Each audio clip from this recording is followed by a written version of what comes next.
Good morning, everyone. I'm truly honored to be here today to talk to everyone and join with Joel Berg, who is an amazing individual and so blessed that Hunger Free America continues to provide leadership not only in New York City, not only in New York State, but across the country.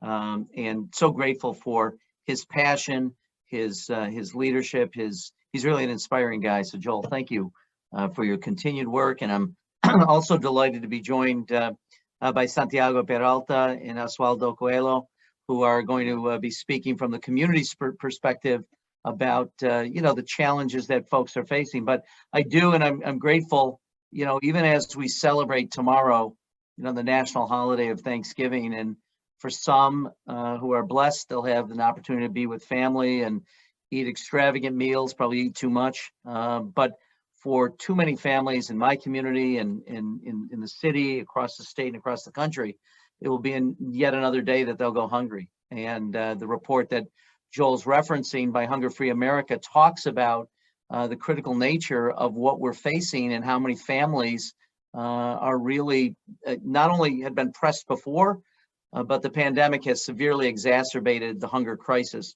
And it shines frankly, a pretty grim light on just how fragile food accessibility is for far too many families in New York and across the country. So grateful for their continued work, their advocacy. And, Joel mentioned, and this is really so important, these families apply for a myriad of nutrition, housing, healthcare, and unemployment assistance programs.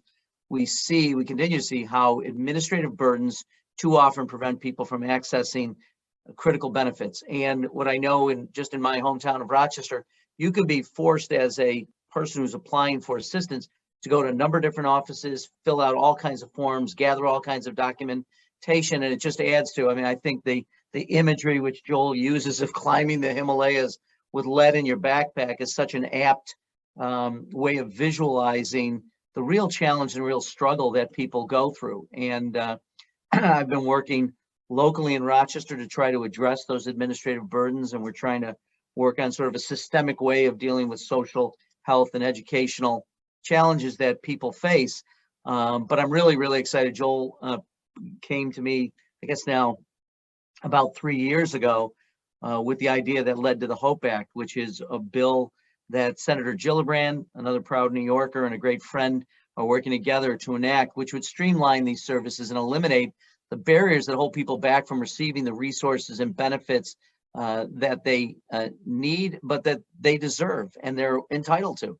So our legislation, the HOPE Act, would change really how we approach it, how to apply for, how we distribute benefits to eligible Americans during a time when they needed it the most. And so we utilize new technology to coordinate across multiple government agencies.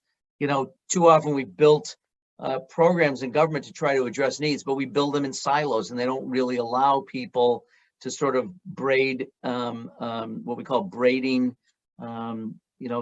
appropriations and dollar amounts and funding streams together to allow people to access their benefits, to monitor their benefits, and really allow people to sort of personalize their plans that empower them to achieve growth and economic stability, and really to become not only self-sufficient, but to thrive.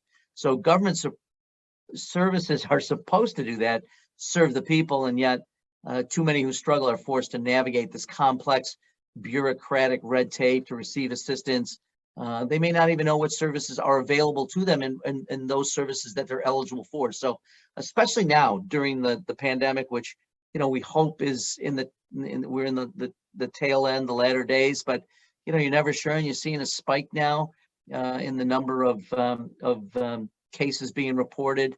Our hospitals are very, very concerned about their capacity. So we want to make sure no one who has struggled through this is left behind. And so that's why we helped pass the $2 trillion package, which is Joel is, taking us through, that expands the SNAP benefits, strengthens school nutrition programs, bolster emergency meal options, and more. These are real, they're impactful policies that will strengthen our economy because it allows people to focus on their economic futures in addition to all the challenges that they're facing. So we reduce the burden on working families, and I'm proud that we've done these overdue investments. We've put them in place. So this is really an important sort of pivotal moment, I think, and there's still so much more to be done to achieve, I think, our shared goal of ending hunger in America. And we need to continue to chip away at this and these deeply entrenched programs and modernize the safety net program so that they work for everyone. So I'm incredibly grateful to be working along such passionate and dedicated partners. And I also want to just give a shout out, if I can, Joel, before I close, to Jim McGovern, who's the chair of the House Rules Committee. Jim has been so committed to the question of how to end hunger in America. I serve on the Rules Committee. We've done a number of roundtables. He's trying to elevate this to become a White House conference on hunger in America. So Jim is an amazing leader, and I've been blessed to work with him. He co-sponsors the HOPE Act, and we're going to continue to work on this issue. So I want to thank you. I want to thank Hunger Free America. I want to thank all the people who are with us, particularly a shout out again to Santiago and Oswaldo and the people in the community who are really elevating this important issue. With that, I'll turn it back to you. And again, thanks for everything you do.